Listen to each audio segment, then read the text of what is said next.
We're living in a strange time, working for a strange goal.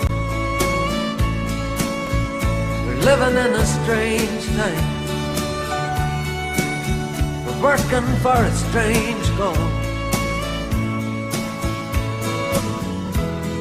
We're turning flesh and body into soul.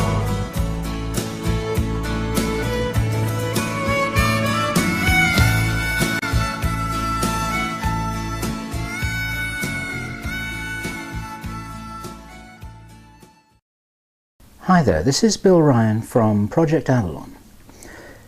And the video you're about to see is an interview with a most remarkable woman who I've come to know recently and has become a close friend. And the subject of the interview is her mission to this planet and the abilities that she possesses, which are extraordinary and significant. And in the 2 hours which follows, she details what she can do, what she has done, the fun and the problems that she experienced when she was a little girl, and what she is doing responsibly with her considerable powers right now. And it's the most extraordinary story that I recommend you listen to right to the end. The reason why I'm giving this little introduction right now is because it's really important to emphasize that the most extraordinary psychic abilities which are recounted in this interview, they are not the gifts of an extraordinarily special person which we can't possibly aspire to. These gifts are innate in all human beings. This is Inelia's message to us. She claims that although she comes from an unusual place, let us say, and this is an unusual mission, it's an unusual lifetime, the gifts that she possesses are human ones. And a message that she wants us all to understand is that these gifts are our birthright, that the controllers of the planet do not want us to know that we have, and they use them, of course, themselves. The other important note to the interview is that magic, for lack of a better word, is interesting and spectacular and has fascinated human beings for generations, for thousands of years, for understandable reasons. It's not an end in itself. It's important to understand that, as Inelia says in her interview, these abilities will be gained as byproducts by anyone who is on a genuine spiritual path. And of course many of the great masters in many traditions will attest to that. They're interesting, but they're not an end in itself, and they're not to be attained as a goal in themselves. That would be a trap. That's a dead end that actually goes nowhere, apart from probably to fulfill the needs of the ego. And as you listen to Inelia telling her story, you will see that there is very, very little ego there. She tells her story in a very matter-of-fact way, that you too can do exactly as she does. You too have these capacities for changing the universe around you. And you too have the capacity, as she says, to create your own timeline. You can create your own future. And between us, taking full responsibility and standing in our own power, we can create the world that we want. Thank you. So this is Bill Ryan from Project Avalon, and it is the 10th of March 2011, and I'm here with Inelia. And Inelia, could you possibly say your most wonderful melodic family name that I'm incapable of pronouncing? Okay, my full name is Inelia del Pilar Ahumada Avila, and I'm also known as Inelia Benz. All right, and you were born in Chile, is that right? Yes. Okay, and then to cut a very long story short, which is a different story, you left Chile as a refugee, right? Yes. And ended up in England, is that correct? We moved to Nottingham in England, and I kind of grew up there. I was there for quite a few years, And then I moved to Ireland for 9 years, and I went to college in Ireland. And then I went back to Chile for a couple of years as an adult to sort out some family properties and things.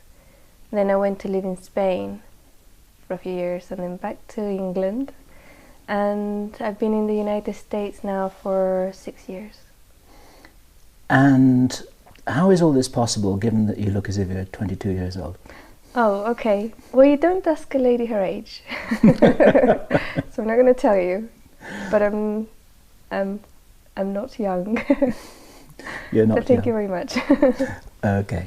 So, the reason why I'm talking to you here and would love to see whether we can describe some of the things that you have been doing and being in language so that people can understand it. You, may I say it, are one of the more extraordinary people I've ever met, and I've met quite a few extraordinary people. And from what I can gather, you wouldn't even really describe yourself as a person in a funny kind of way. Now that's going to sound weird to the people watching this. Right, yes.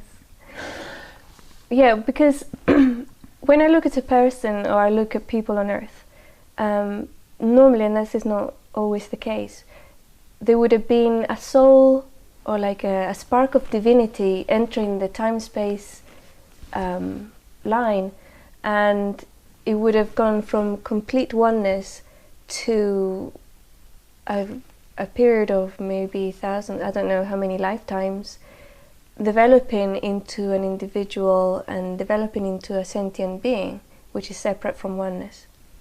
And this, when I look at people on the planet, this has happened sometimes on planet Earth. A lot of people have done the entire trajectory on the planet Earth.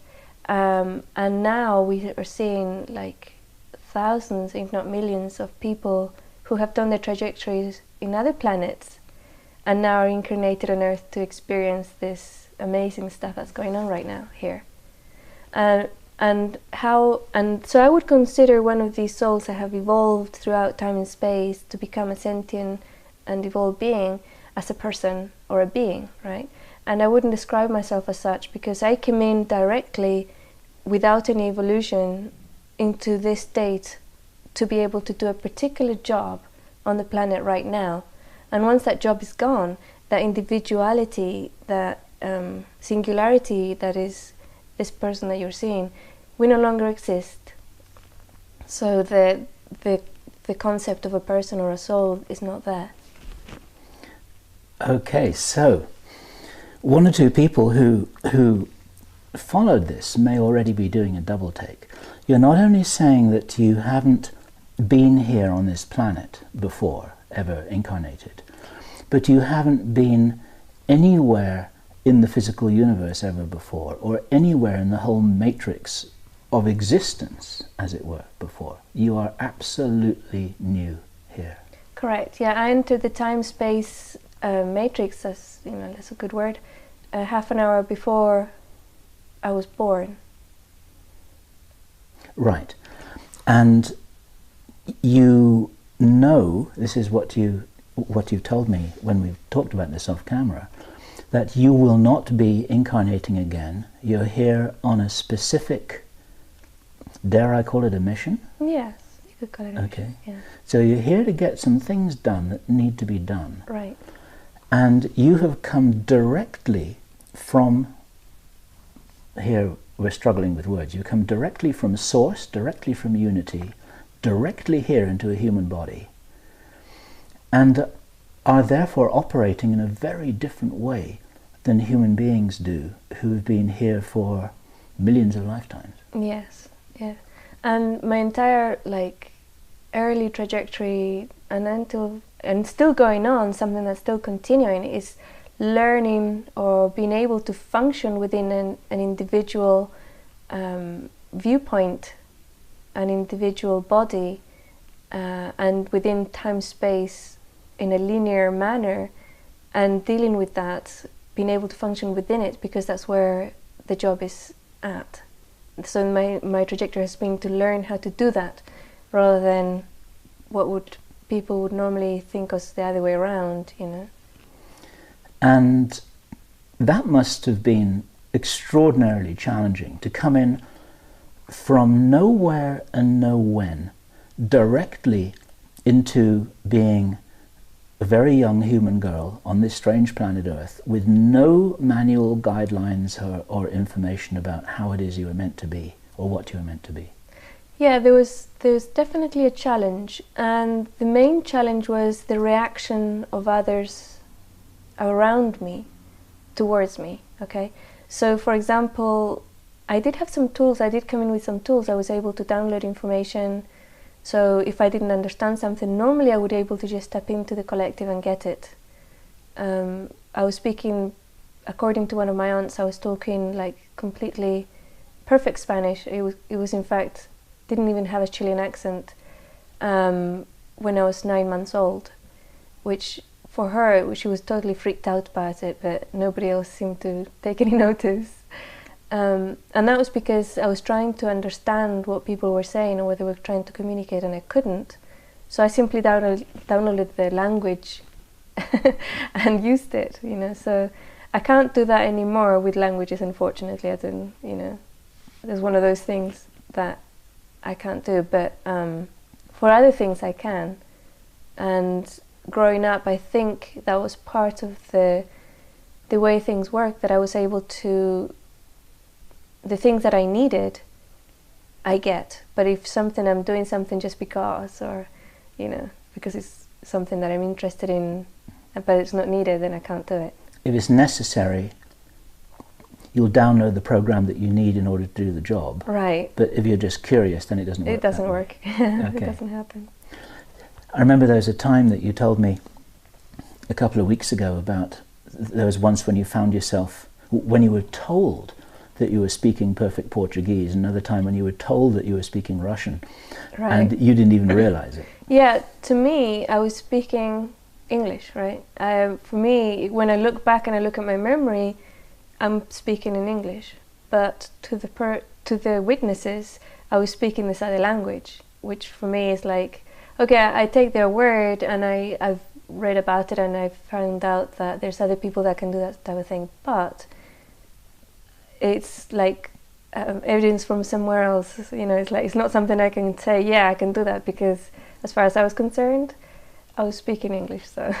Yes, sure, it wasn't even conscious. No, and it's always been a situation where the other person needs help.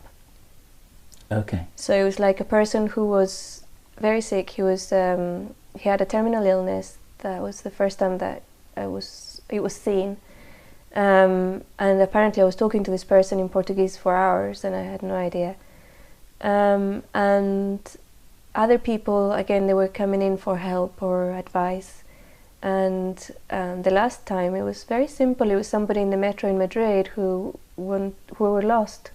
Mm-hmm. They were in the metro and they were completely lost, this family. And I went to help them.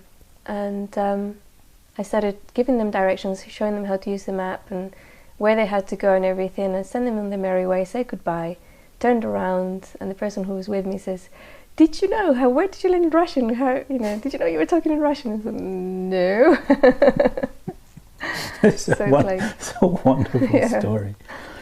There's another wonderful story which I invite you to tell, and I have to say here on record that I've been talking with Inelia about her experiences for several weeks now, and we haven't got to the end of those stories yet. There are so many of them. One of them that I think is a really neat story is when you were a little girl and you kept on falling over. Yes. One of the things that I tried to do, because you have to understand, I came in like half an hour before the body was born. And then there had to be a body agreement for me to come in, because it wasn't your regular incarnation where the soul would be there waiting for the body, or like there's a link between the two and everything. And there was this moment of asking for agreement from the body to take this on, it's like, shall we do this? And there was a definite yes, but it was completely different to how I see humans functioning, because I came in and I had no idea how to drive the body, right? So the body kind of intelligence went into the physical body to animate it, to make it alive and to make it function and breathe and everything else. And I was kind of outside and I wanted to do stuff with this body, but I didn't know how. I didn't have the manual. And when I looked into it, it was like a computer that needed to be programmed, right? It needed to learn how to move its arms, grab things, you know, be able to speak and communicate, move the head sideways when I was interested in something that was going on there. And I didn't know how to move this little body's head that way so I could see it, right? And stuff like that. But I was, from that moment, I was not inside the vision, the visuals were outside the body on the back of the head from that moment. And the only thing that changed was that I was trying to move the arms like a puppet, and it just wasn't working, and the body was complaining. So it kind of told me, no, you have to go in and move the arms from within, kind of thing, you know, like getting into a suit. So I did that, but I didn't do it from a viewpoint. I didn't do my viewpoint. I just did like an energy entering, so I was able to move the arms and legs, and it was like programming the body how to function and stuff like that. Very mechanical. It was literally like writing a program on a computer. For me, that's how it was. And the years went by, and I used to see everything. I had a like 360 degree and up and down visual of everything that was going on around me. And I kept falling over time and again because my viewpoint was around here, so I couldn't see what was in front of me as I was walking in the street, for example, and because the head was on the way, right? So I kept falling over, and I had continuously, my knees were always bleeding, and my face was always smashed, my lips were always fat because I kept falling on my head. And then one day my mom says, why can't you use your eyes? You know, just use your eyes, look at what's in front of you. So I said to her, well, I can't, because when I looked through my eyes, it was like two tiny little pinpricks that you can only see a tiny little bit of what's going on. And then she says, well, what are you doing now? So I said, well, I can see everything. And she, you know, and then again, you know, it's like it was like, I can't remember the exact conversation, but it went something like, well, get into your body right now and use your eyes, you know, just start using your eyes.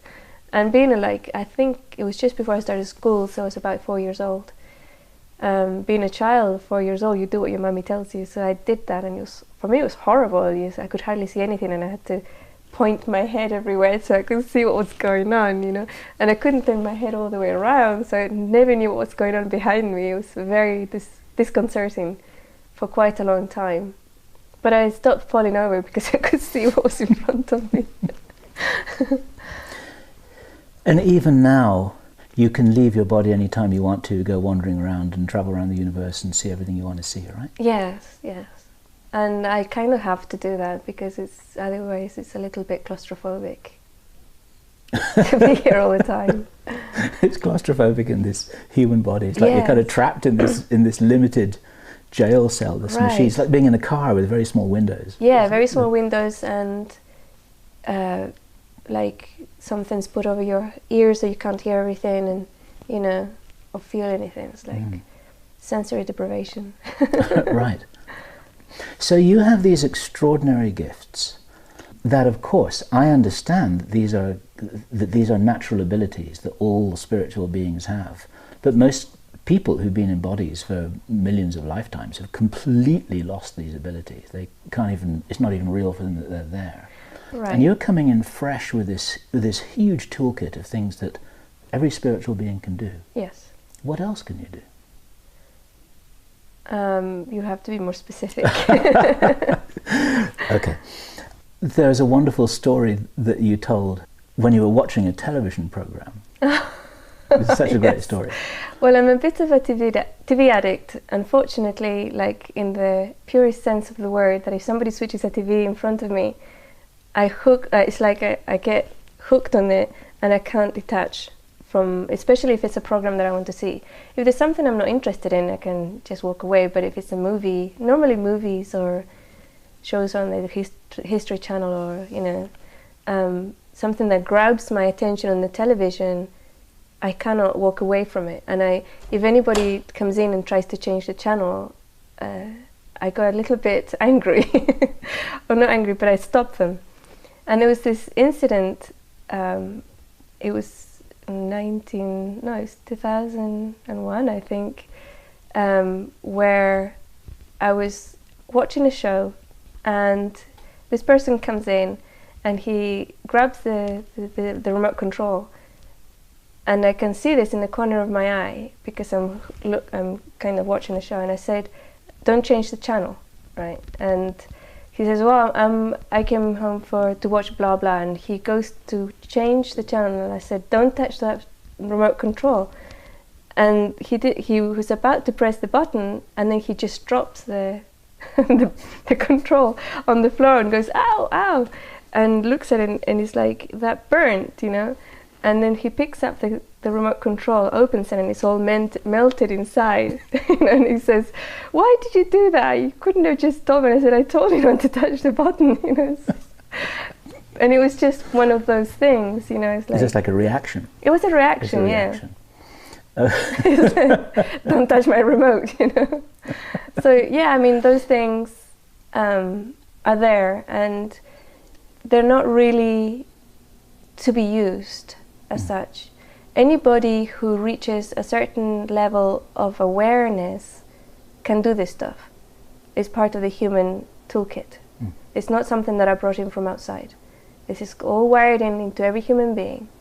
And this is part of the human toolkits that are being suppressed and invalidated in everybody, and people are taught that they don't exist, taught that they're not able to do these things. And a pattern that I've seen that's really interesting is that somebody who's in a spiritual road to become enlightened, or like to spiritual evolution, a road of spiritual evolution, will always, without fail, develop all these things, without fail. But somebody who goes out of their way to develop these things are not necessarily developing the spiritual evolution side. So they're not, like, they don't go together, but somehow the person who goes for a spiritual evolution path will always develop these abilities. It's a natural byproduct. It's a natural byproduct of developing in a spiritual way. Yes. But someone who just goes out and wants to learn telekinesis and whatever, and move things around, or read people's minds, or go and do remote viewing, they can actually, anybody can do it. They can go out and learn these things, and there's some fabulous tools and books out there that can teach them to do these things. But they don't necessarily develop their spirit by doing it. Totally understood. Yeah.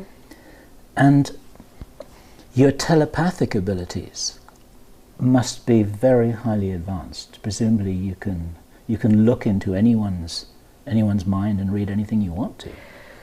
Right, that's a really interesting way to put it, because telepathy is not about going into somebody's mind and seeing what's there, because the person's mind is not what holds the memories and feelings and emotions. So even looking at it that way, you're going to be extremely limited to what you can do in a telepathic way. You may be able to do card reading. If somebody's playing cards, you can look into their cards because they're looking at it at that moment, right? Normally, if somebody's told, "Oh, Inelia can read minds," whatever they're trying to hide comes up, like right in front of them. So that will be broadcast, and I can pick that up. But how telepathy really works is it's the best way that I can describe it. It's a merge. Yeah, it's more like a merge of mind, a merge of beings more than mind, because a merge perhaps even into the collective where the other person is, right? And then once there, you don't necessarily pick up sentences. You can pick up visuals, feelings, memories, and sometimes actual thoughts as well. like what the person's thinking at that precise moment. The way that I understand this from the conversations that we've had about this is it's like you temporarily step sideways and you be that person. You sort of become that person, and then you can access what they access. Yes. Is that anywhere close? It's a little bit like that, but what you're describing is actually the sessions that I do, where the person, the space between the two individuals it's made non-existent, as it were, and then the person and I would become one, or would actually, if you look at it in another way, the person is raised to a level of oneness where they can have access to all this information and tools, right? And I would have access to them in that moment as well. Okay. So the process, for example, of looking into someone's life and being able to watch it, to see anything that you want to see or that they want you to see, a little bit like watching a movie. You can go to any point on it. Right. If it's a movie that you've downloaded and you're looking at it on your computer, you can say, right, I go to this point here. Yes, it's a little, well, it's not quite like that, because if we look at it on a way of time, the time track, for example, a person's life track, whether in this lifetime or whether their entire life track, backwards and forwards. Forwards is really is a little bit more difficult to see, because we have so many timelines branching off at any one moment, that one thing that the person thinks or says or decides will change that timeline, right? So to look forward in that person's timeline is the most probable timeline if nothing changes, right? But looking backwards is quite easy, because they're here through having having traveled through this particular timeline, one specific one. They can actually go sideways and look at their own parallel timelines, things they would have done if they had done things differently.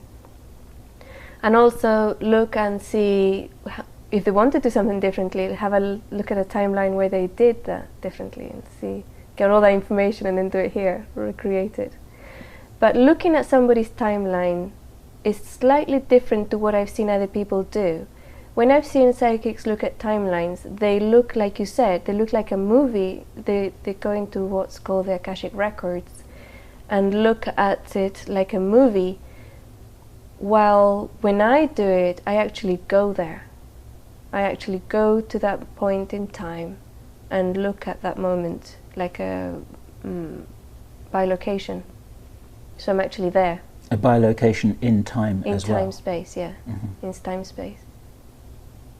So I would actually be there, and it's really, I have to be extremely careful when I do that, because if the person is really psychic, they will see me and they will say, "You were there!" And that happened to me recently. Yes. The second that I looked at the person, she turned around to me and says, "You were there." Yes. You know? And of course I hadn't been before I did it, but she picked it up that I was there at that moment. Yes. So I have to be really careful, because it can change things. It can change the past, it can change the future. So you have to be careful only to be an observer and to leave absolutely no footprints. No footprints, nothing. Yeah. And now, Whitley Strieber, in his work, his website, unknowncountry.com, he was one person among a number of commentators who described very graphically one night a few years ago. He had this extraordinary vivid dream, and dream in inverted commas, and in this vivid dream he experienced himself one after the other in different realities. There was one when his wife, I can't actually remember the details, there's one when either his wife was sick or had died, there was another when they were living in poverty, another one when they were living in a different place and he was doing something different. And it's like he went on this kind of guided tour in this vivid dream, all these different lifetimes. I think there were 6 of them, something like that. And then he returned, and he was so shocked And he was so struck by this experience that then he wrote it up. And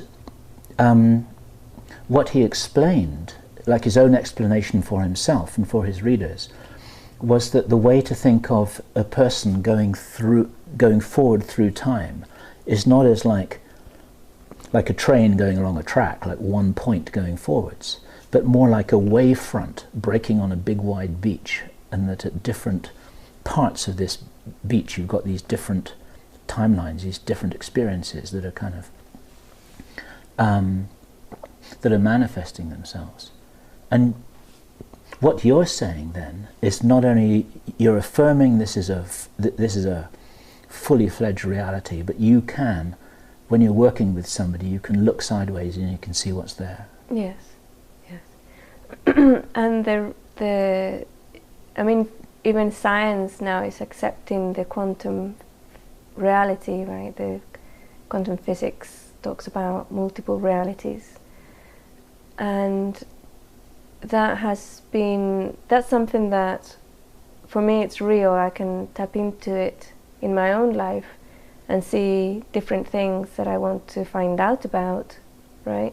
I can go to different ones where that happened already and get some advice from that other Inelia, how she handled X, or how does she do this or that. And it could be really practical things like playing the violin, making a meal, playing in the stock market, you know. It was really funny because when I went to the Inelia that's really good at the stock market game, after a short conversation she said, "Don't do it.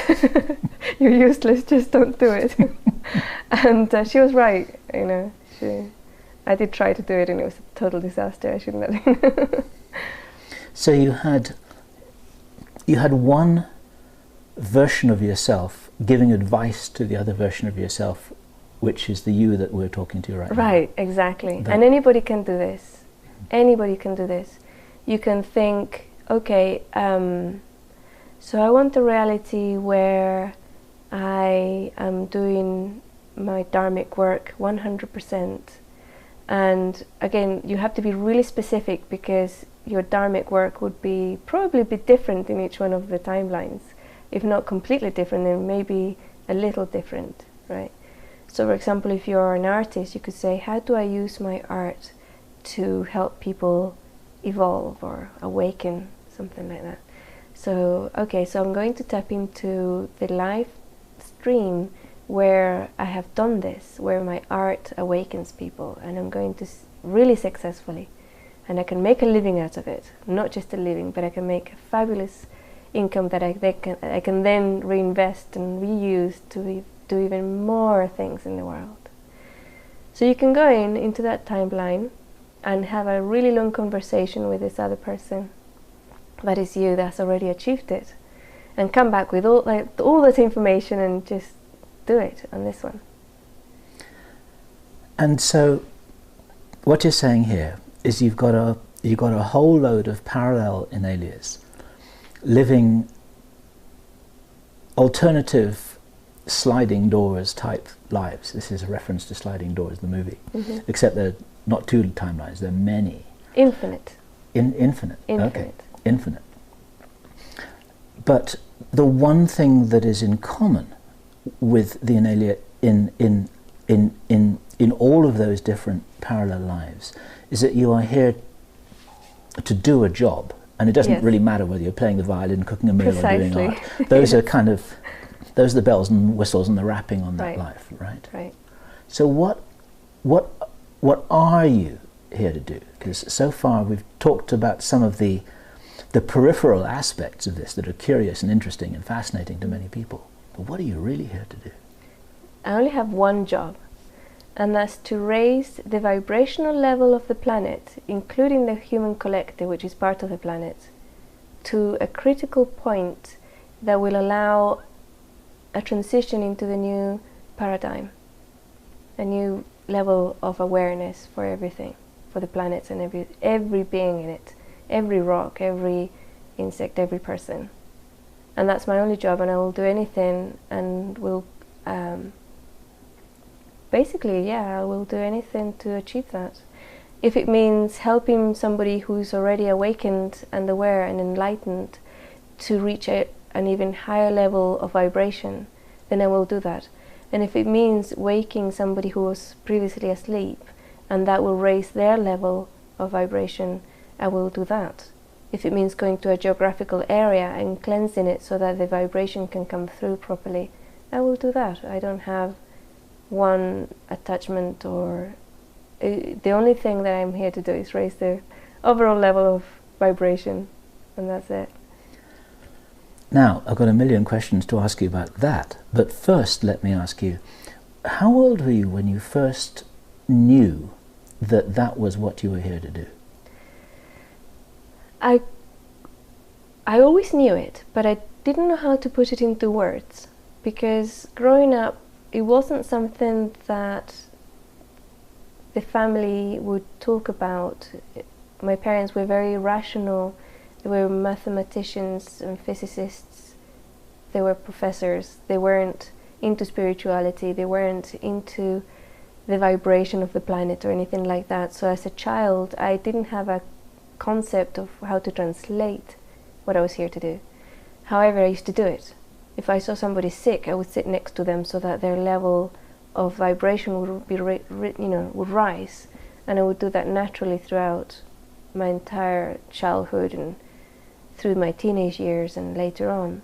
So you just kind of move into situations and you'd heal people and you'd help people and you'd Right. nudge situations along. Right. Basically, yes.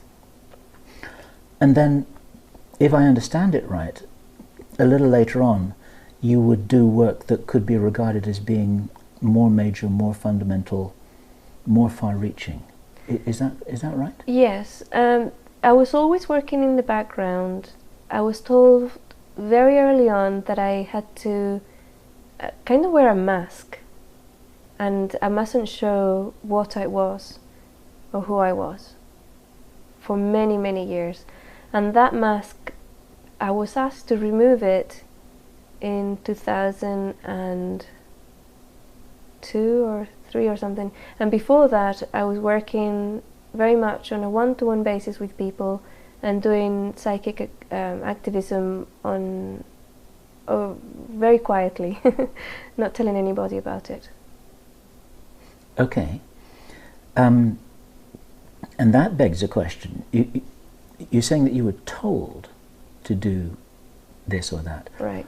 Who were you told by? How were you told? This is, I suppose that's a very interesting question. The information comes through very clearly, normally accompanied by synchronistic events that if I miss it, I will be told over and over again. Like a book would fall off the shelf, and a child would say the same sentence at the same time. That was the title of the book. A radio would be blaring and there would be a song that was talking about the same thing. So I was actually told things very clearly, but a lot of the time with regards, that would be more like practical things. Say, go to the park and sit on the bench. There'll be a girl sitting down next to you having her lunch and she needs you to sit next to her, you know. I would get that information and I would do it, and sure enough the girl would turn up, like she would be the visual that I had received, and just sit there eating her lunch and then go away, and that's all that was needed. And you would, and maybe, I mean, just using that example of the girl on the bench as an example, you wouldn't know why, and you might not ever know why. Right. And I never needed to know why. It was just an assignment. Yeah. Okay. Yeah. And you were always totally certain at a level of knowing that when you are given one of these assignments, the right thing to do is just not question it, right, not attach anything to it, and just do it. Is that right? Yes. There was a time when I was a teenager. Every teenager rebels, right? And parts of my life had to be about learning to be a human. So I had to go through that rebellious time, and I rebelled against all this too. It's like I would be told, you have to walk very quietly and very gently and not make any waves in the astral. So I would go in blaring, and singing and dancing and jumping on everything. It's like, I'm making a lot of noise in the astral. In the astral. Yes. Stuff like that, you know, like a teenager, right? Okay. And there were a few points where I was asked to do certain things, and I said, no, I don't want to, I don't feel like it. I'm watching TV or whatever, you know. I'm listening to music, or the typical, you know, when your mum clean the room, you know, yeah, whatever. And I went through that at this level, which is kind of a little bit comical if you think about it, because, you know, here's this being who's supposed to do this big job and is going through the teenage rebellious stage, you know. And but I learned very quickly that I shouldn't do that because things went terribly wrong when I did, you know, say no. And it was really it's a little bit comical, I suppose, once I said something wicked to my mother, you know, and I knew I mustn't say it, you know, and I can't remember what it was, and my hand just came up and slapped me across the face, and I went, oh, you know, that hurt. And it wasn't really nasty, it was just a little something that you feel inside, I shouldn't have done that, you know. It was just a little something. I can't remember what it was. It was probably something like, oh, you have a grey hair, and, you know, whatever, you know, something to do with her appearance probably. Just to be wicked, you know, just to be... And then you immediately slapped yourself in the face. That's That's the really funny one. It really hurt. But the other times, when it was something more serious and I wasn't listening, there was a sense of urgency. Like, do it now, do it. And it was like a growing urgency that if you don't do it, something terrible is going to happen, right? And I wasn't able to switch that off. So it would just get worse and worse and worse, and I had to then like run to the place or whatever and be there, you know. And then of course I'd be out of breath, and you know. So I learned very quickly that it wasn't really my choice. It wasn't something that I had a saying in. And then we come into the other side of that, where's the free will in that, right? And we talked about that a little bit before, but with regards to, you know, doing the things that I was told to do, there's a very, very good way to tell what is ego telling you something to do, you know, telling you to do something. If it's ego, if it's some other negative entity trying to take you over to do bad things, or maybe things that you think are good but really are not, or if it's really from source, which is how I would describe it, you know. We can give it lots of names. I find that people understand it better if I say, my guides or my higher self is saying this right now. And they will understand that, and it is true. It is true. That's what happens. And I didn't need to translate it or give it a personality, so it wouldn't, even though I would say my guide is telling me to do this now, I can describe it, and it describes it perfectly. For me, it wasn't an entity guide. It was just the same thing, but if you take the identity away, then it would just be the thing. That's how it comes through.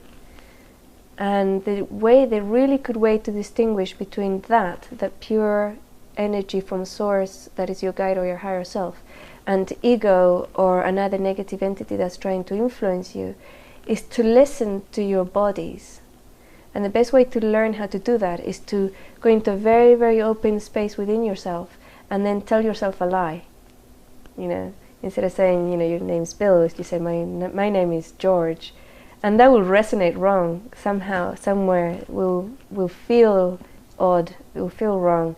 And then you know when it's true and when it's not, when it's source and when it isn't, when it's you, the genuine higher self you, and when it isn't.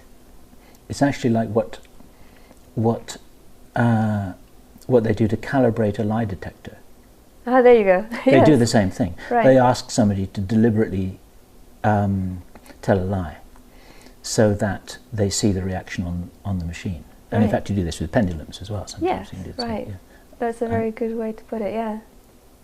Yeah. I understand. Now, okay, so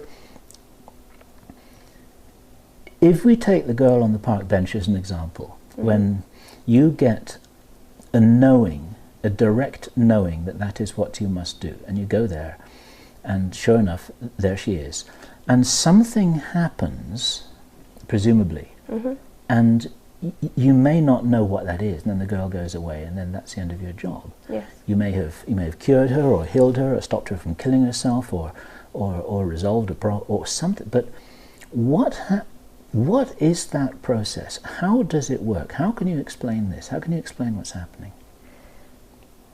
The best way to describe it would be that my focus goes to her.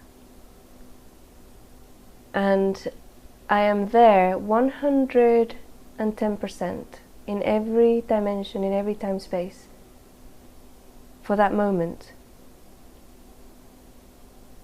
That's how I can, but I don't do anything. I don't have any intention. I don't have any attachment to outcome. I don't have any curiosity. Nothing. It's just complete focus. And what appears to happen is that there's something else, whatever it is, the divine force, energy, chi, whatever, comes through and directly into her to resolve and do whatever that I have no idea what it is. And then it's done. There must be some examples that you could give where you did actually get feedback on that and you did see the transformational effect. Can you share some examples of that?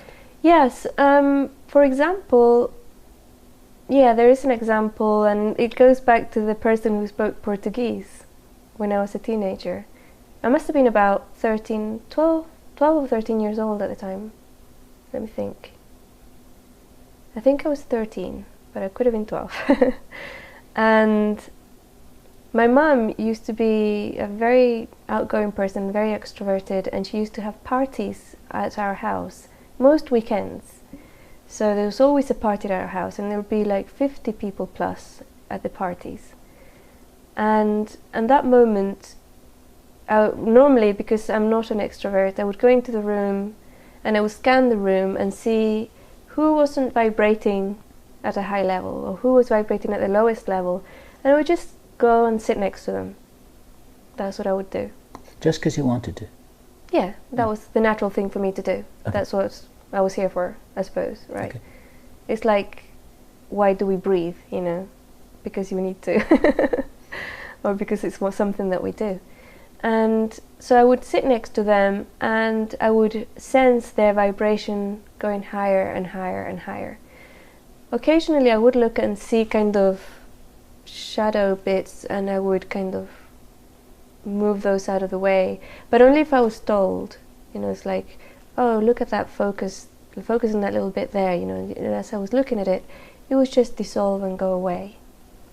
But with this person, I was sitting next to him, like I said, for about an hour or two, and we were talking away. We had a huge long conversation all about different things, different topics and stuff, and all of a sudden he turns around to me and he says, "Where did you learn Portuguese?"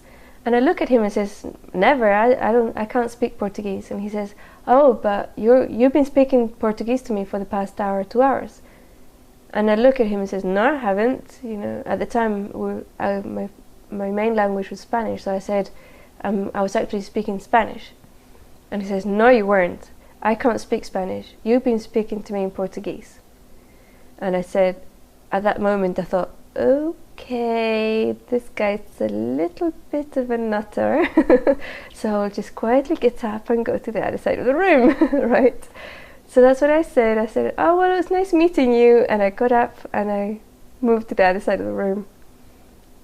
A few days later, I think it might have been about a week later, he came back to the house and he had a conversation with my mother, and I kind of listened in, and he said that when he was at the party, and for like 4 months he had known that he had a terminal illness, and he only had like weeks to live. I don't know what the illness was. that he had gone back to the doctor after the party and he no longer had a terminal illness. He was cured. There was nothing wrong with him. He just disappeared. He had just disappeared. And he immediately knew that it had been me, according to him, right? Because he was from Brazil, and in Brazil they have a lot of knowledge about healers and what healers can do. And according to him, one of the things that these people can do is speak in different languages.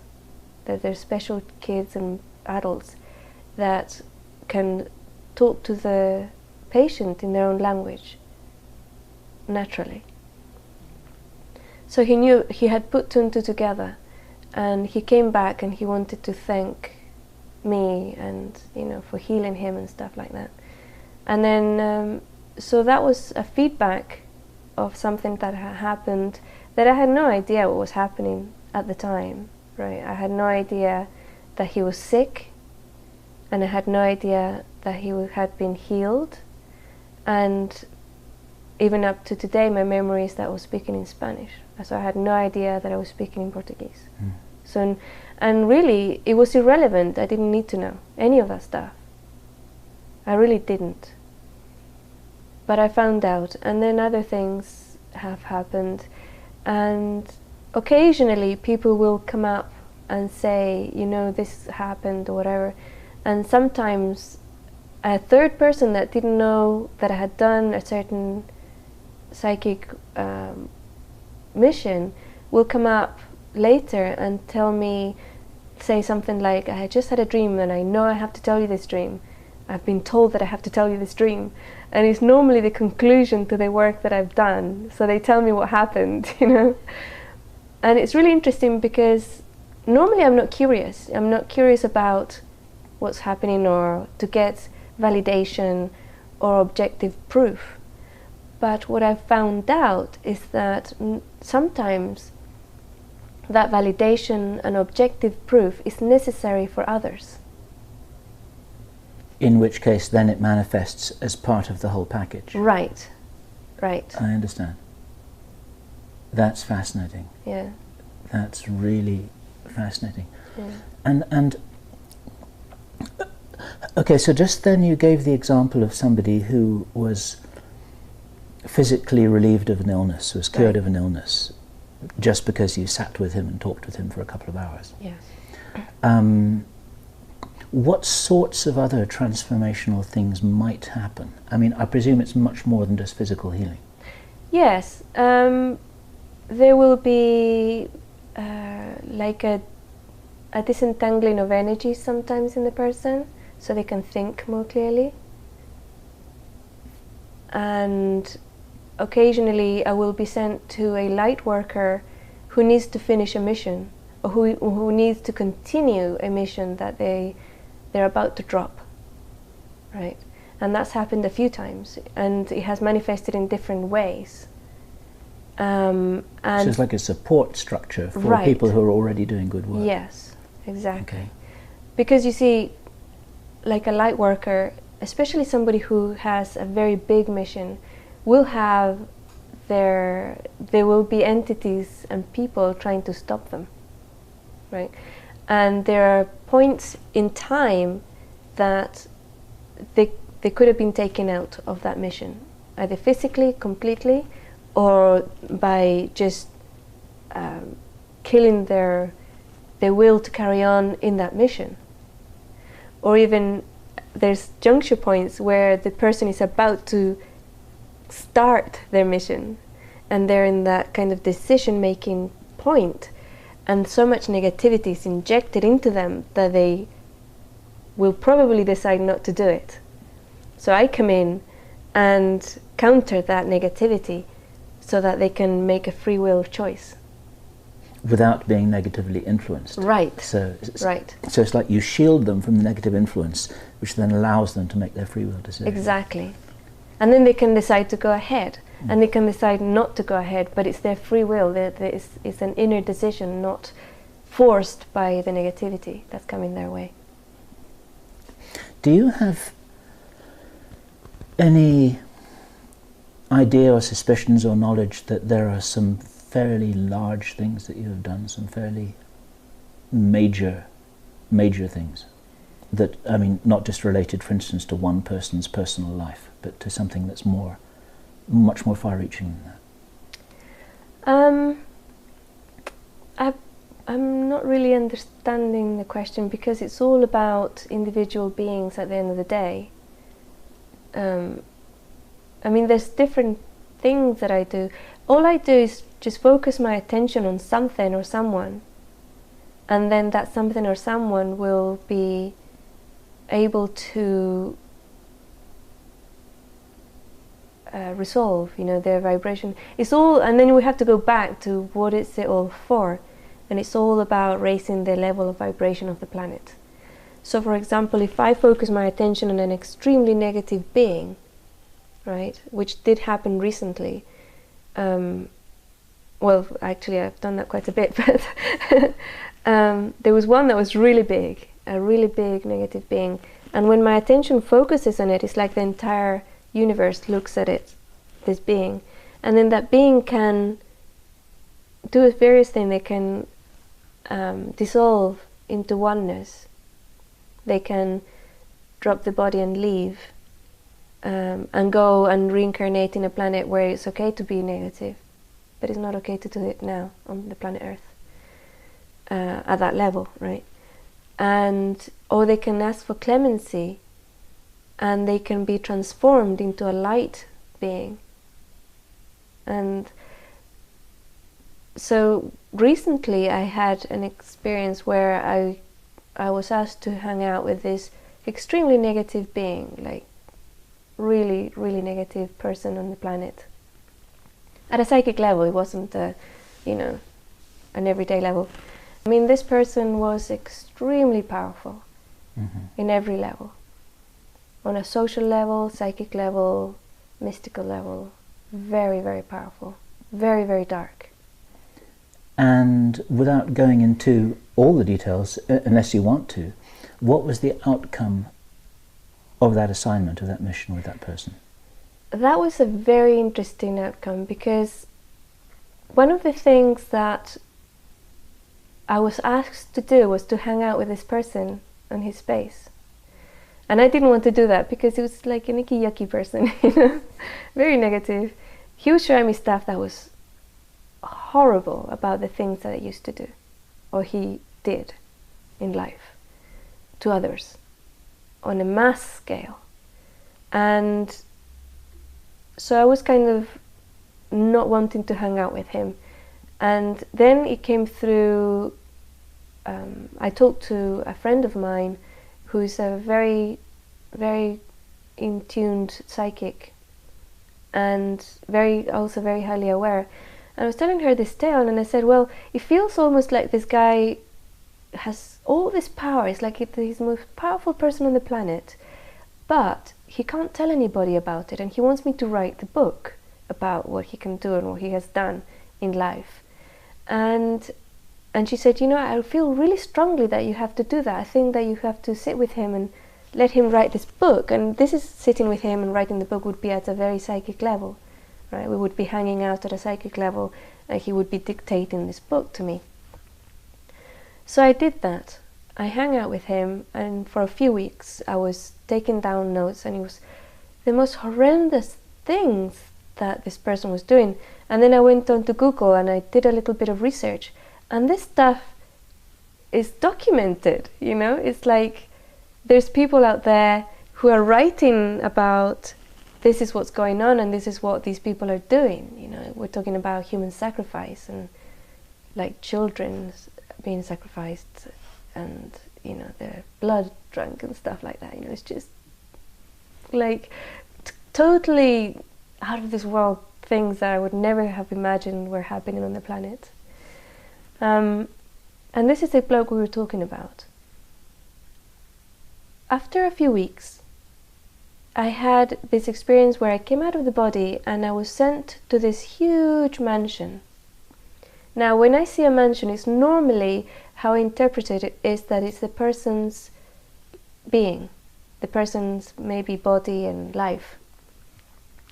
And this was a huge mansion. And there was this other person outside it. It was like a man. And he was, I saw, when I looked at him, I thought, oh, there's like a psychic there. And he had all these books and crosses and stuff, and he was waiting to get into the house to get rid of this being, right? And then I thought, oh my goodness, if he goes into that house, his French fries, it's like he's gonna be completely destroyed. He has to stay here. So I kind of conveyed that image to him: stay here, don't go in the house. And he did. He stayed there. And I went inside myself, and it was all darkness. It was very evil energy. And when I walk into that situation, you see, there's no judgment. The moment you inject judgment into darkness, you're gone. You're destroyed. You can't be there. It was just energy. It was like I'm floating in blueness, or in redness, or in greenness. That's how I experienced it. Intellectually, I knew, oh, this is what evil is. This is what color evil is, or whatever, you know. This is how it feels to the finger. This is how it feels against my skin, you know. And I walked through the house, and I found him sitting on a throne in a room. And he was just sitting there, and he was looking at me. And it was all like the complete energy was of pure, unadulterated evil. And I sat next to him, and I just looked. I was just looking at him, and he was looking at me. And I had no agenda. I didn't know what was going to happen or anything. I was just sitting with him. And all of a sudden, he sent a feeling, an image, of a request of clemency. It took me by surprise. And as soon as he did that, I felt this huge rush of energy, chi, that was pure, unconditional love towards him. And it just infused him with that light. And he was just, whoa, you know, it's like, it was out of this world. And I was gone out of there.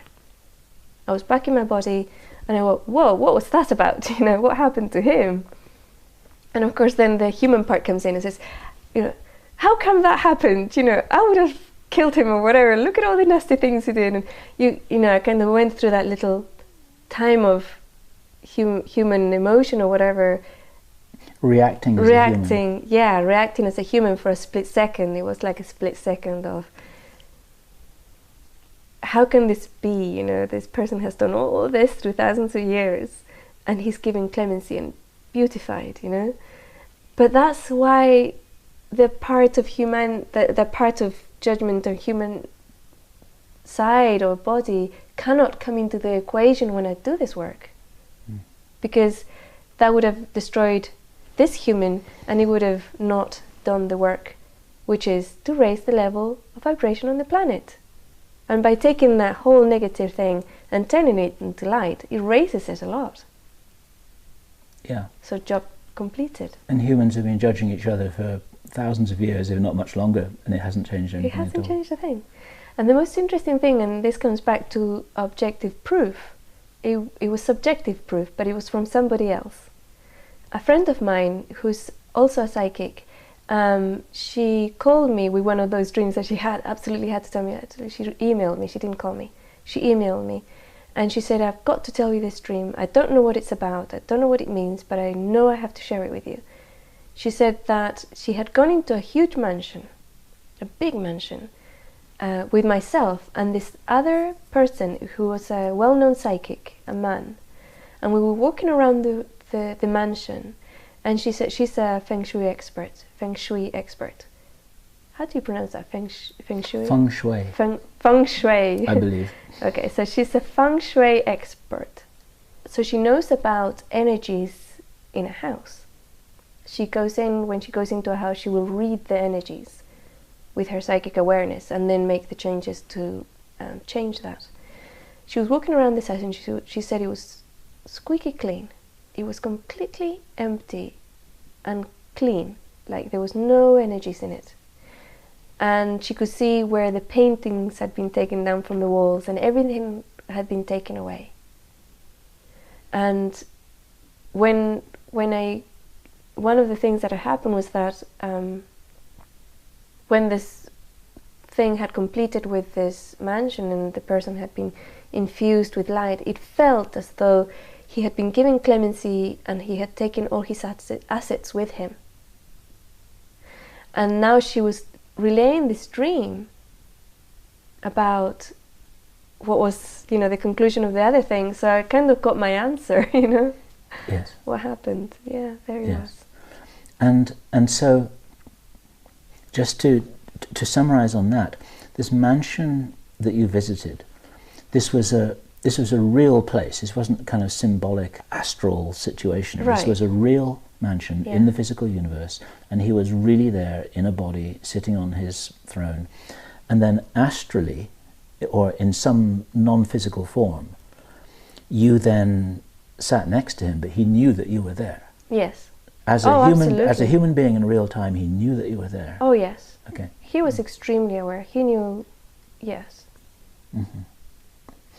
So that's an example, if I understand what you're saying, that just by being physically alongside that person and focusing all of your attention, earlier on you said 110% of your attention on this person, then that has some sort of a transformational effect through something that then operates through you. Precisely, yes. And there's nothing that you're adding, you're not thinking, you're not judging, you're not figuring it out. No. You're just acting as a lens. Right. And the reason why it's necessary to do it that way is because to influence things on the planet, and especially with regards to human affairs, you need to be human, otherwise you're interfering. But as a human being, you can actually do things to influence and to interfere within humanity and within the collective. So it's like a little loop in the interference law, it's like a clause that one can use to make things happen. Yes. So what I hear you saying there then is that as a human being, you're positioning yourself and focusing yourself, and then you become this lens, position yourself in the right place, and then something operates through you. Yes. And your function is basically to be that lens, and to move that lens, and to time that lens according to your instructions. Yes. And that there's no personality or ego attached to this at all. It's just a function. Right, it's just a function. And on the other side of that lens is the other being. And that being has to have a free will connection with me. I cannot force myself on somebody. Negative, positive, whatever you want to call it, the color of their work here. I can't force that connection with somebody. There has to be a willingness on the other party to engage with me in some level. When you would sit next to the girl on the park bench, would there be some kind of engagement there? Like hello or something, so that she acknowledges that you're there and it's okay to be there? Right. You see, normally the agreement is at a higher level. So she would have agreed to have some sort of help at that moment. And she may have even have asked for help, prayed for help. And that help arrived. Right. Yes. Yes, but on a physical level, especially if I'm dealing with a light worker who's fully aware, I can only kind of make them know that I'm there, and then they have to invite. And then they have to ask, or agree with the interaction. Yes. Well, let's just take this a step. This is so wonderful interviewing someone who's telepathic, because you know exactly what I'm going to ask you now. When you were given me as a target, okay. Telepathy doesn't work with a video camera. You actually have to say something. You were given my name. Is this right? Right. Bill Sometimes, yeah. Bill Ryan, just no, like just that. Bill. Bill. Bill and Avalon. Bill and Avalon. Yeah. And this didn't mean anything to you? No, nothing. I'd never heard of you before. I'm sorry. But that often happens. I will get a name, and what normally happens is it'll take me weeks to find it, to find the person or the relationship, because I get other clues as well. But with you, it's very quick, and normally when I find somebody very quickly, it's because it's urgent. It's make or break, somehow. I have no idea normally how, but sometimes I'm shown very graphically. And with you, I got Bill and Avalon. So I went on my computer, I put Bill Avalon, and your website came up, and your interview, the last interview you did, came up. So I joined your forum, and I put in a post that was meant to be a flag for you to see. It was a post that had energy behind it, so that it wouldn't be missed. But then you had to actually contact me, because I couldn't, go out of my way and say I have to work with you, right? Yes. You had to wait for me to approach you. Yes. Which is exactly what I did. Right. Yeah. I can actually say, look, I'm here. That's what I can do, either by sending an email or a personal message, or putting a post to say, I'm here. And then the other person has to say, I'd like to see you, I'd like to contact you, I'd like to talk with you. Yes. So the way that it operated me was a perfect case study of how you always work. Yes, it was. Yes, yeah. It is so astonishing. Right. And here we are. All right. And these assignments or missions or tasks, how many of these have you undertaken in your life? It's impossible to say. Hundreds? Thousands? How are we, a large? Very large. A very large number. Yeah. Yeah. And like I said, some of them are tiny, Some of them is just going somewhere and being somewhere, or saying something to somebody. Just a little tiny thing that might take Right. a tiny part of one day. Yeah. And then Yeah. something else. I think you told me that there's some assignments that kind of go on For years. for a long time. Yes. For years sometimes. Do you have any understanding of why something would take a long time to resolve? No, I've never looked at it. I've never had a curiosity of why something would be very quick and something wouldn't. Because it's not your role to analyze anything. Right. It is not my role to analyze it or be curious or try and connect the dots. That's done for me. Yes. Are you curious, or do you sort of suppress your curiosity? I'm really not. You're really not No. curious? No, it's just attention points. I mean, I have to have my focus on so many things that if I try to focus on curiosity as well, it's just, you can only do so many things. But it's entertaining, and it's fun when the proof comes through, or the synchronicities come through that show why and hows and all the other pieces. Because you see, I'm not working by myself. This is all orchestrated by a higher beings or self or whatever, the universe. And there's thousands upon thousands of people on the planet doing what I'm doing. And there's thousands and thousands of others, millions of others who are doing other stuff that I couldn't even go near, but have a part in what I'm doing. What's the best way you can describe whoever or whatever it is that you get your information from, like you're targeting information from? What is all that about? What is this source of information, direction, whatever? It comes through various different levels. One of them that I can describe very quickly, because I have a focus on both, is the formlessness of oneness, which is part of all, right? Like the divine source. The ultimate unity. Right, right. That's outside of time-space. And it would be like a spark of that came in to do a certain work. But the reason it did, you see, because it has no attachment really to what really happens on the planet, if you think about it. And the attachment or the request came in from other beings and level people. Like there was a big call from the planet as an entity and light beings within the planet saying, help, right? To do this, we need help. And that call went out. And it wasn't just a planetary call, it was also from other beings around in the galaxy which will be affected by what happens on the planet. Maybe not today, but maybe in 1,000,000 years. And that call was like huge, a huge call from sentient consciousness to have some sort of intervention on the planet, to allow it in this timeline, to allow it to make the shift that it's supposed to make, and it's trying to be stopped by the negativity.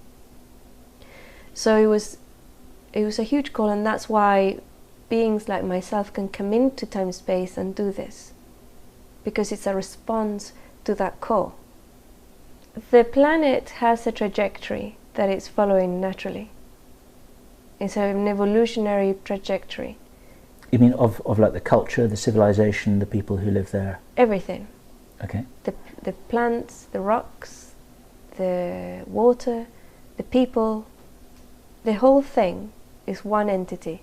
Even though people think, oh, we are on the planet and we were put here, so we're not really off the planet. That's an illusion, because they're made of what the planet's made out of, physically speaking. Like the flesh is made out of the same material. It came from the planet. It's being fed by the planet. It's part of the planet. It's all an integrated one being with different levels of consciousness inside it, including the human collective and other collectives from other sentient beings that are on the planet and have been here for millions of years. And this planet as a unit has a trajectory of evolution. And what's been happening is that this particular juncture and in this particular timeline, there's forces who are trying to stop that evolution because it's not profitable for it to evolve in their view, right? Okay. And then we come into like laws of existence. For this to exist, you have laws. You have the law of free will, for example, that's being violated all over the place in this planet. You have the law of time-space, the trajectory that most people would experience of linear time is a law. And laws are kind of agreed rules that the being comes in to play a game. They're the rules of the game. Right. So if all of a sudden the rules are being violated, the majority of players can turn around and say, bring in a referee, because this is an unfair game. Mm-hmm. Right? Yes. This is fascinating, because many years ago I knew somebody who was doing something very similar to what you were doing, and he called himself an arbiter. Yes. And he referred to a number of other arbiters that he was aware of. Yeah. And this is a whole conversation we haven't had yet. Mm. He was the most wonderful man, and he said he'd get quite a kick out of the situation where he'd just roll up in a particular situation psychically, and then these nasty evil beings would just take one look at him and run. And of course, you'd always go and get them. Right. You know, there's a whole story that we can tell. But that was my first. See, this is quite interesting. This is my first experience with somebody like that, and I was instrumental in supporting him in attaining the abilities which he was then able to use. I mean, he ended a war, for example, single-handedly. It's a whole story about how he did all that. Back to where we were talking about you were coming in to handle a situation where rules had been violated, right, or where agreements had been violated. Mm-hmm. Right. Yeah, basically what's happening on the planet right now is extremely negative, and well, on a physical level, there's a violation of free will, because if you keep a collective asleep, what decisions they make is being influenced by those who are awake, and it's not really free will. It's a bit like stopping people from voting. Right. Yes, sure. Or, yeah, just taking their bodies over like they're sleeping and doing it for them, you know? So that's not really free will. So that's one of the things that's being violated. And then all the wars and all the other negativity, fear. The vibration of fear is what's the makeup or the building block of negativity. And the planet's being bombarded, the planet's humans, the collective, is being bombarded with fear by a very few people on the planet, right? Like the ruling elite are bombarding the entire population, the entire planet with fear through television, through wars, through crime, perpetuating all these things, even music. And that's also a violation of what's supposed to happen here. Right. It's like a complete bombardment. Right. So your role basically is a bit like a referee or an umpire in a game. It's to make sure that the game is played fairly and according to the rules, and if anyone is transgressing those rules, then they're kind of right, then they're brought into line. Yeah. Right? Yeah. And every now and then you send someone off the pitch. Right. Okay. So you're talking about within the context of a setup of a particular game that's got some kind of boundaries Right. or delineation to it, that whatever the game is, then your role is to ensure that that game is played as it was originally conceived and agreed to be played by the players. Right, unless the players all agreed that they want to change the game. I understand. Okay. And there wasn't an agreement on the planet. And this planet does not want to be in the negativity anymore. I got that. Okay, okay. Now, is this, do you think, a one-off intervention? Is this about changing timelines, and that once those points are switched on the railroad track, then beings like you with a functionality like you will no longer have to be here? Yes. That's a good answer. And it is about timelines, because there's other timelines in this planet that this is not happening. And there's timelines where everything is resolved already. Does that mean then that in those other timelines the parallel Inelia isn't there, because she doesn't have to be? Right. Okay. So in all of these parallel realities, Inelia is only here in those versions of reality where she's needed, Right. where things haven't got screwed up. Or sorry, where things have got screwed up, whereas other places they haven't. Right, but there's different levels. Okay. And this is something, when I first came in as this timeline, in this timeline, because again you have that multiplicity of beings in different timelines. When I first came in and I became aware that I was in time-space, there was certain things that I wasn't sure about. One of them was whereabouts in the shift I was. Was it before, during, or after the shift? I didn't know. And the other one was, which timeline am I in? How severe is it? You know, what's going on in this timeline? I didn't know either. And I found out when I was 3, and I wanted out. I totally had what you might call a toddler nervous breakdown. When I found out there was still wars on the planet, I realized, it just dawned on me which timeline I was in. And it's one of the worst, you know, they still have wars here.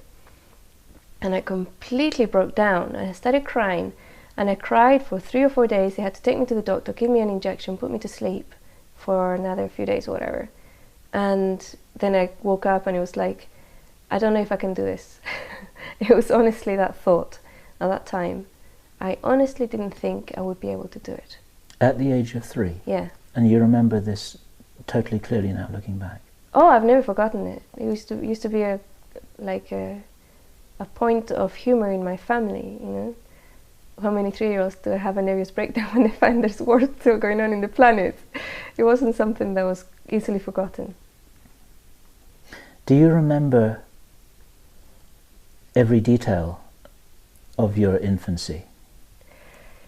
Not anymore, not anymore. I used to have complete recall about everything that happened, and every book I read, if I had read a book 10 years ago, you could hold the book in your hands, open any page, give me the page number, and I would recite it. I had that type of memory, but I dropped that at some point. I have no idea why. Maybe it was just getting overcrowded up there, you know. So I can actually look back, if I'm given a time and date, I can look back and probably find it, but now it's lack of interest, perhaps, I don't know, but I don't have full recall of everything that happened anymore. And your overall task, your overall life mission here, to what degree is it successful, or being successful, or on the way to being successful? How can you measure how well you're doing, or how well we're all doing with your support? I suppose there are times when I could help somebody and they don't make the agreement, they don't reach out back. And I do get a moment of, I wish they had. It would make things a lot easier for the planet if they had, you know. I can't name people because that would put them in a situation where that free will is then violated because they chose not to engage at some level. Is it possible that that's a question of timing and you might come back to them and see whether they might engage later? I actually do. Right. I do try every year or depending, when I'm told try again, I will actually present myself there to see if they're ready or whatever. And, you know. So you've got a kind of small number of pending missions that you haven't been able to progress. Exactly, sort of. yes. However, on the ones that I have been able to make full contact, each one has been very successful. And overall, in terms of the total context for all of this, which is The planet. changing the timeline and Yes. restoring free will and self-determinism to the citizens of the planet, how far on track are we? Can we measure this? Are we doing well? We're doing extremely well, way beyond any expectations, and also it's wide open right now. It's wide open. There are no limits of how much it can be accomplished. So it's wide open in terms of the degree of positive potential. Right. There is, that's what Yes. you mean. Not in terms of whether we're going to make it or whether we're not. Oh no, we are going to make it. Okay. Right. And how rough that's going to be and how hard it's going to be for the majority of people on the planet is still open. It's not going to be as bad as it could have been, right? Mm-hmm. But how bad it gets, it really depends on the collective. It really depends on each individual choosing to process their fear. And each person that does it, each person that decides not to engage in that fear, adds a little bit more higher vibration to the planet and affects it for hundreds of others. Right. So you're saying that we're definitely going to make it, Yes. as it were, but the unknown variable is exactly how rough a ride it's going to be. Yes, and that's going to be decided by the collective. Right. It's what the collective needs, it's going to be what happens. Does that mean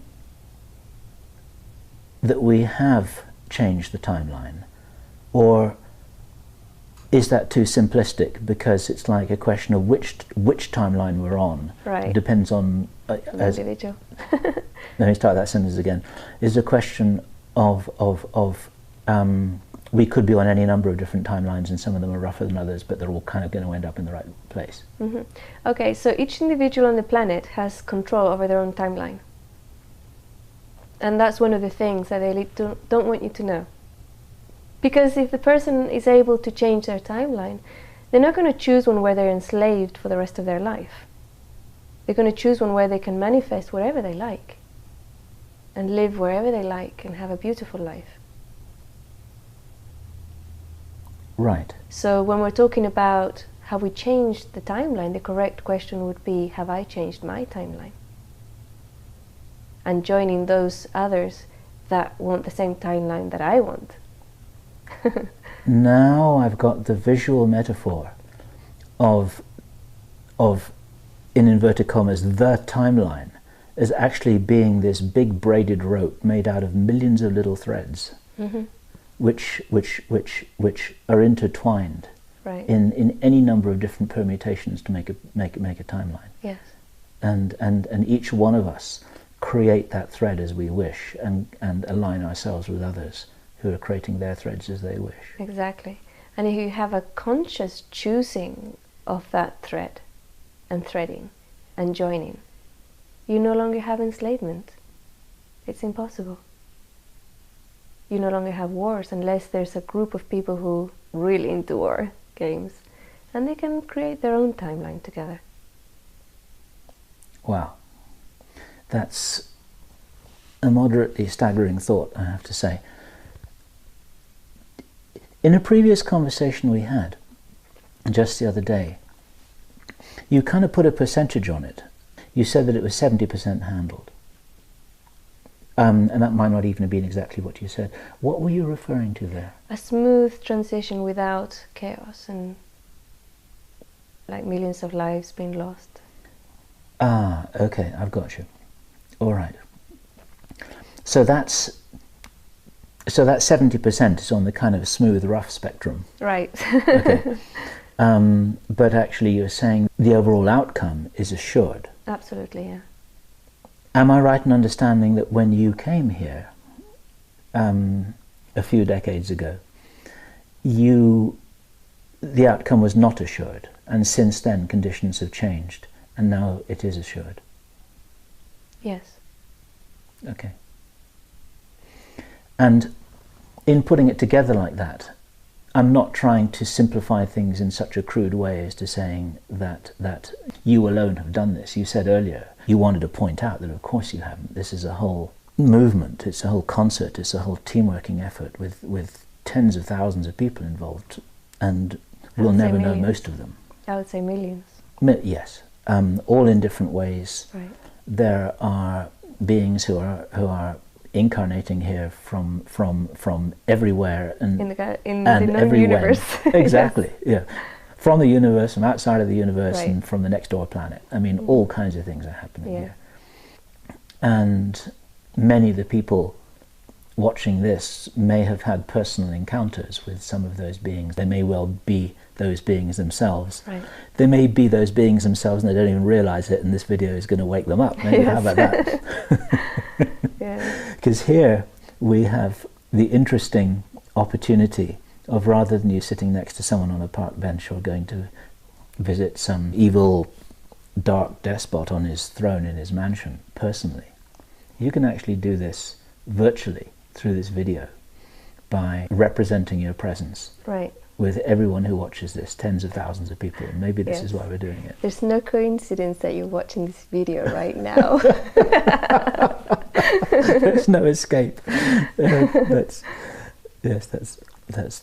I mean, I have to say that thought only just occurred to me, but there could be something in this, couldn't there?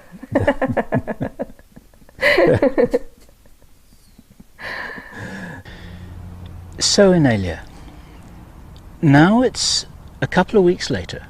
There's something else as well which might be useful to address, because in the interview you talked about parallel timelines, about different alternative realities, that to some degree we have a choice about what to experience.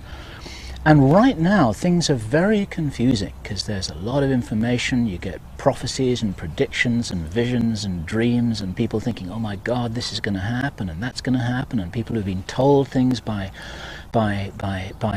astral beings and ETs, and then these things don't happen. And what does this mean? What advice can you give to anyone who's worried about what it is that they have been told will happen or might happen? There's an aspect of that that's really interesting, because when the information is given out, collectively we choose to agree on it or not agree on it. So the first thing I would say would be not to agree on it. What would you say to people who've watched everything so far and they just cannot believe what you're saying? They can't believe that you're real because there's so much stuff out there that isn't real or that is delusional. And they're thinking, you know what, I'm just going to move on to something else because this is crazy stuff. I would like to acknowledge that reality, and I think you've taken the perfect path, which is to go and look somewhere else, because I am not real to you, and I will never be real to you. And I agree, you're absolutely right. Or you may become real when they watch it a second time. Perhaps. And the reality will be shifted. Okay. And I know that there's something else that you wanted to mention too. This is the possibility that there's a misunderstanding, that people are kind of thinking that you're some kind of a miracle worker who waves your magic wand and fixes things, and you can take orders and fix things for people, and that you make decisions about what to do and what not to do and so on and so forth. And there's a whole clarification about that it might be useful for you to underline. Yes, I never choose who I work with. That comes through my higher self or divine intervention or whatever you want to call it, right? But basically what I'm concentrating on is the collective. So if you do feel that I have something that I can offer you, you can go into my website and there's stuff there, there's a ton of information, exercises and things you can do. But I'm not working with people individually anymore, because this is a different time. It's not about what Inelia can do for you. It's about you stepping up to the call. You know, this is a call of action, and that's why I agreed to do this interview, and saying, how can I, as a viewer, how can I step up and help on this work, right? Where's your joy? Where's your passion? Follow it. So you're not a fixer, you're a catalyst, right? Yes, a catalyst. That would be a good word for it. A catalyst. And you can become the catalyst, you see. It's just, how do you do it, right? And it's about that. It's about raising your own personal vibration, and you will become a catalyst yourself. So we can all be each other's catalysts. Absolutely. And this is the potential synergy that's there. Oh, yes. Because it's a problem, isn't it, that people are always looking for someone to rescue them, to do something for them, to save them, to lift them out of this. They're waiting for a rapture, they're waiting for God to help them, or the ETs to help them. And the last thing you want is for you to step into this role, because that's not what you're here for. I'm not going to do it. And one of the things is that that's not the person's fault, because that's the way that the program has been downloaded, so that the elite can have absolute control, right? Because then you disempower a person so much that they don't realize they can help themselves, you see. But they can, every individual can do it. Every individual can not only be a catalyst for their own life, but for everybody else around them too. So this sounds like one of your most important messages. Anyone has access to what you have been gifted to have access to. That no one needs anyone's permission to start work and start fixing things. No one even needs to be organized, or no one needs to wait for somebody to say, okay, this is the starting gun, let's go. You're just encouraging people to empower themselves and to get on with whatever it is that they came here for. Absolutely, yes. And another point here is that we all came in with all these abilities, right? And through programming and through our upbringing, cultural situation or whatever, we've lost it on the way. I've lost several of my abilities myself, and I personally have to work on either getting them back or finding out why not, right?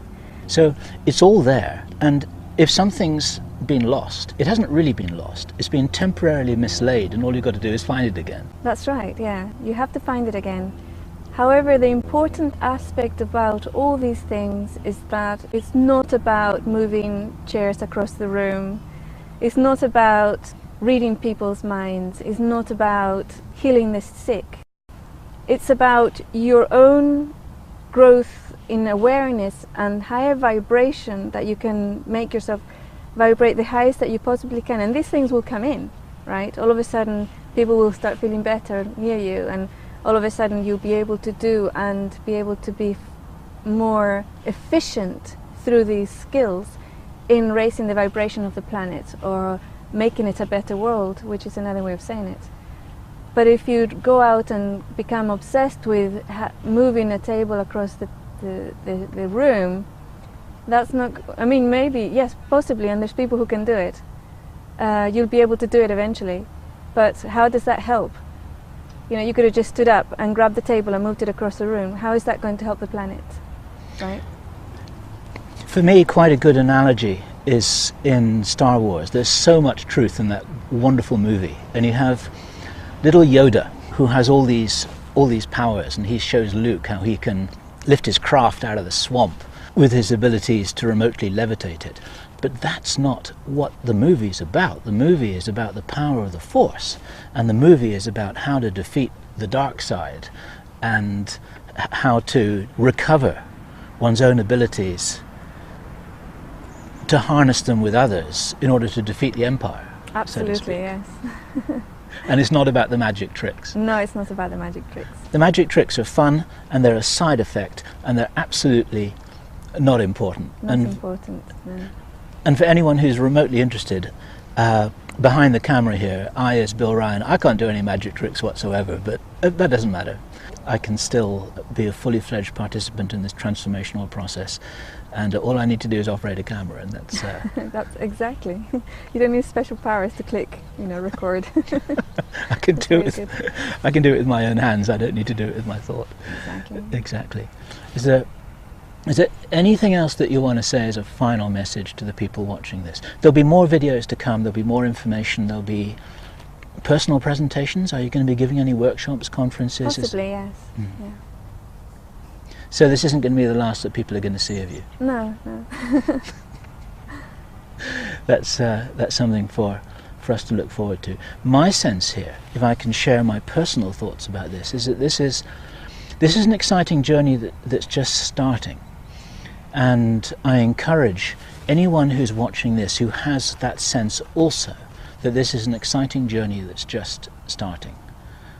Even if it may have felt to you personally that it started maybe a few years ago, it's still just starting. There's a lot of work to do, there's a lot of people to share this journey with, and there's a lot of fun to be had and a lot of important work to do. Yes, it is. And it's not just about what's going to happen in the next 2-3 years, and it's not about all the disasters that are happening around the planet. It's not about that. It's what happens afterwards, you know. It's what happens afterwards. Yeah. And it would be quite all right with you if there were no disasters whatsoever. Absolutely. Let's agree on that one. We're living in a strange time, working for a strange goal. We're living in a strange time, we're working for a strange goal. We're turning flesh and body into soul.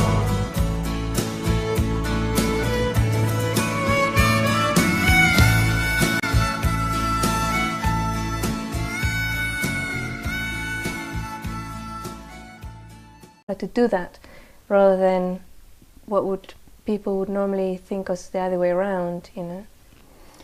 And that must have been extraordinarily challenging, to come in from nowhere and no when directly into being a very young human girl on this strange planet Earth with no manual guidelines or information about how it is you were meant to be or what you were meant to be. Yeah, there was definitely a challenge, and the main challenge was the reaction of others around me towards me. Okay, so for example, I did have some tools. I did come in with some tools. I was able to download information. So if I didn't understand something, normally I would be able to just tap into the collective and get it. I was speaking, according to one of my aunts, I was talking like completely perfect Spanish. It was in fact, didn't even have a Chilean accent when I was 9 months old, which for her, she was totally freaked out about it, but nobody else seemed to take any notice. And that was because I was trying to understand what people were saying or what they were trying to communicate, and I couldn't.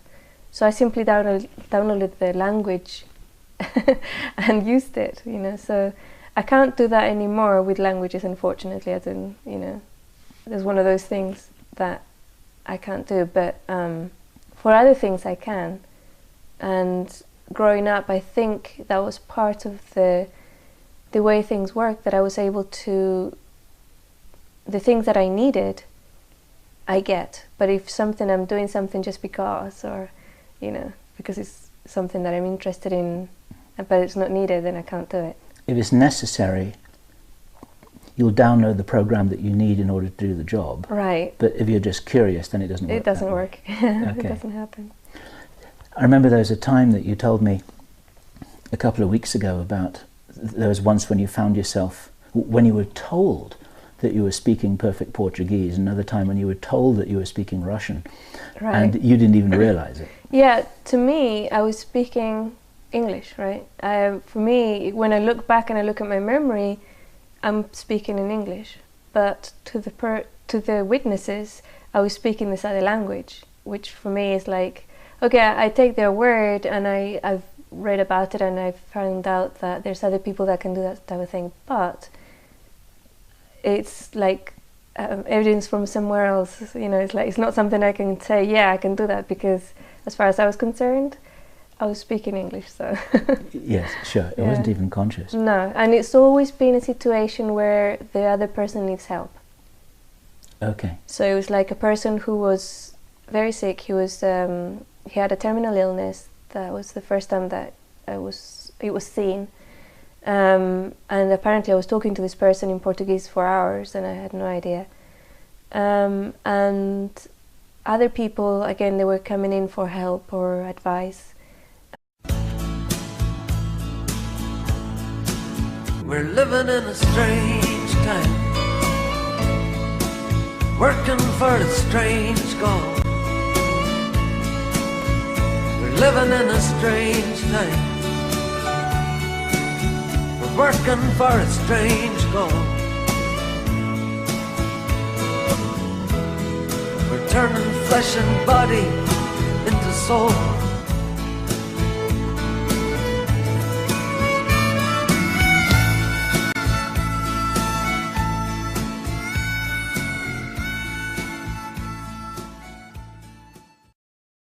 Hi there, this is Bill Ryan from Project Avalon. And the video you're about to see is an interview with a most remarkable woman who I've come to know recently and has become a close friend. And the subject of the interview is her mission to this planet and the abilities that she possesses, which are extraordinary and significant. And in the 2 hours which follows, she details what she can do, what she has done, the fun and the problems that she experienced when she was a little girl, and what she is doing responsibly with her considerable powers right now. And it's the most extraordinary story that I recommend you listen to right to the end. The reason why I'm giving this little introduction right now is because it's really important to emphasize that the most extraordinary psychic abilities which are recounted in this interview, they are not the gifts of an extraordinarily special person which we can't possibly aspire to.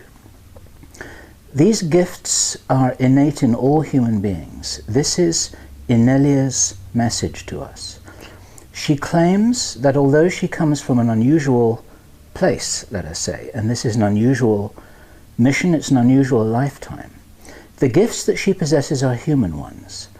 And a message that she wants us all to understand is that these gifts are our birthright, that the controllers of the planet do not want us to know that we have, and they use them, of course, themselves.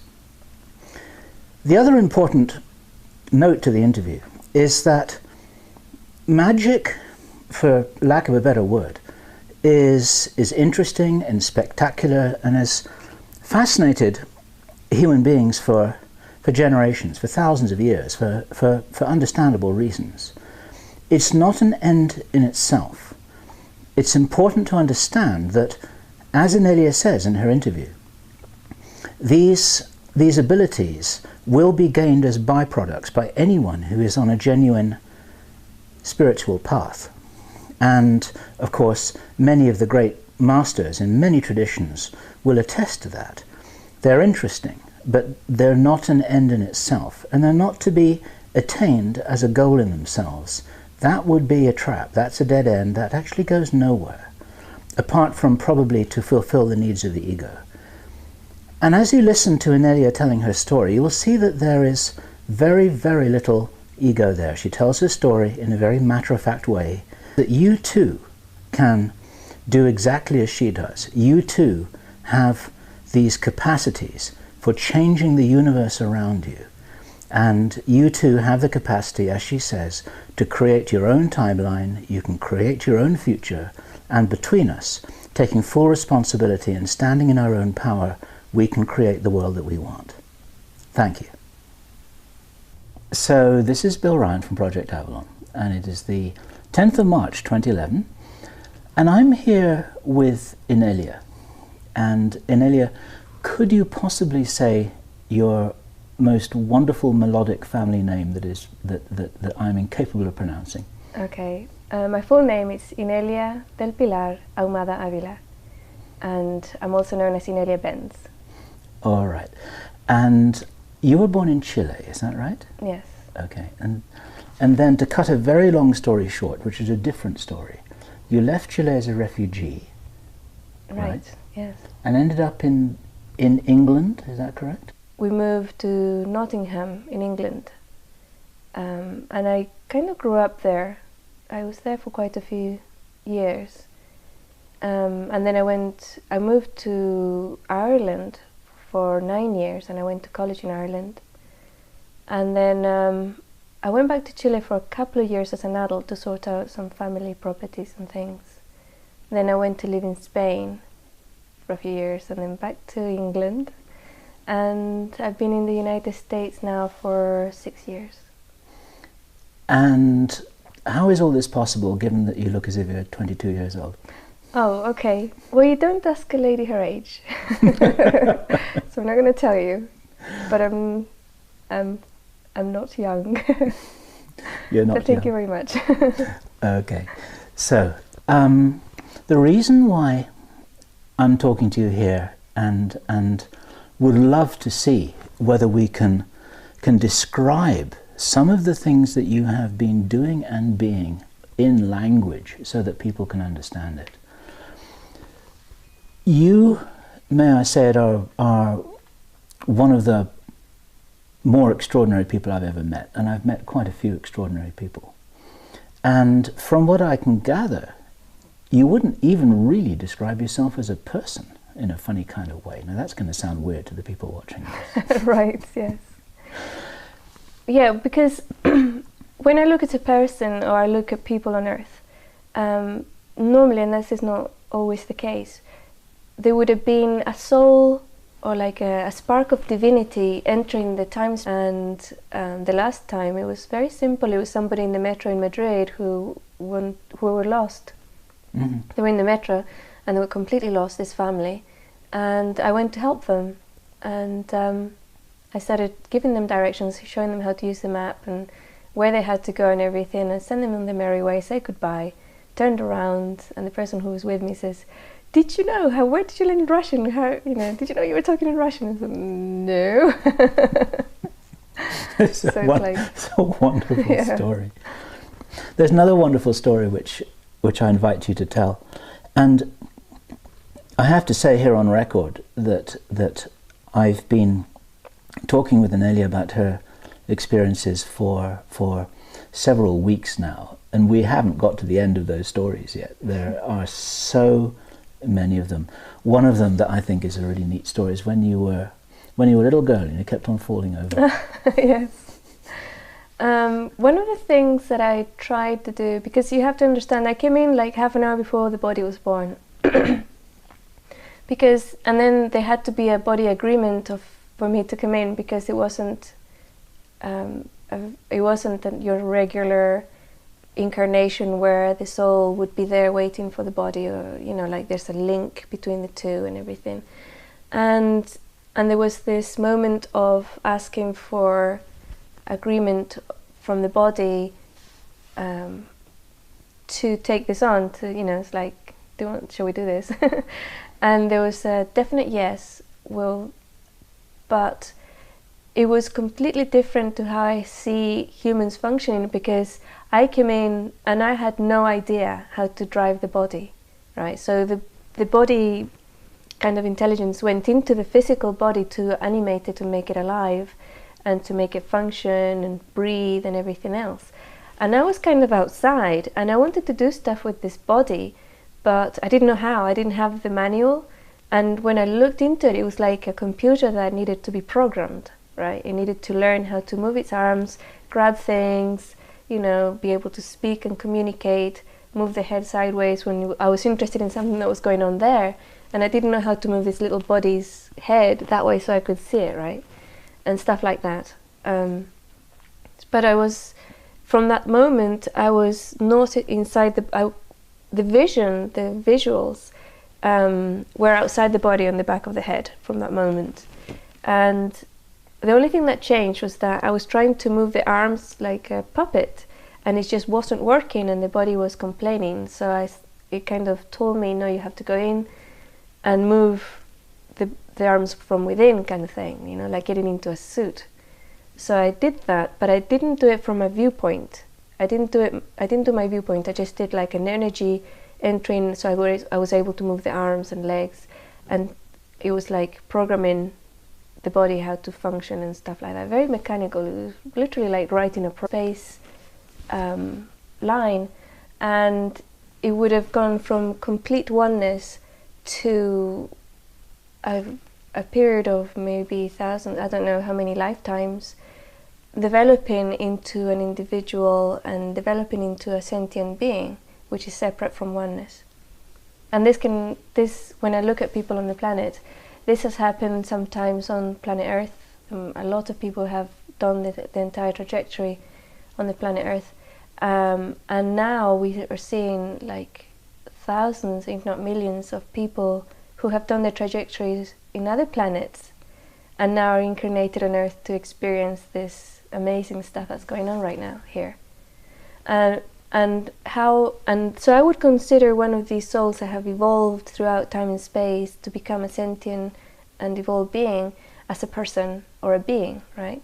And I wouldn't describe myself as such, because I came in directly without any evolution into this state to be able to do a particular job on the planet right now.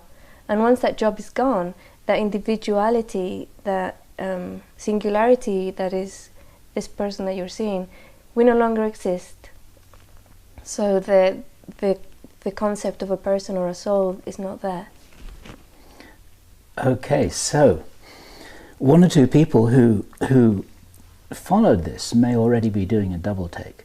You're not only saying that you haven't been here on this planet before, ever incarnated, but you haven't been anywhere in the physical universe ever before, or anywhere in the whole matrix of existence, as it were, before. You are absolutely new here. Correct. Yeah, I entered the time-space matrix, as that's a good word, half an hour before I was born. Right, and you know, this is what you told me when we talked about this off camera, that you will not be incarnating again. You're here on a specific, dare I call it a mission? Yes, you could call it a okay. mission. Yeah. So you're here to get some things done that need to be done. Right.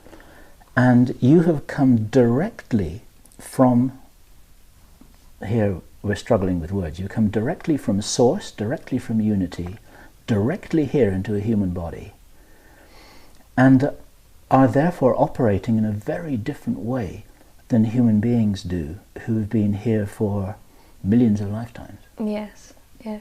And my entire early trajectory and still going on, something that's still continuing, is learning or being able to function within an individual viewpoint, an individual body, and within time-space in a linear manner, and dealing with that, being able to function within it, because that's where the job is at.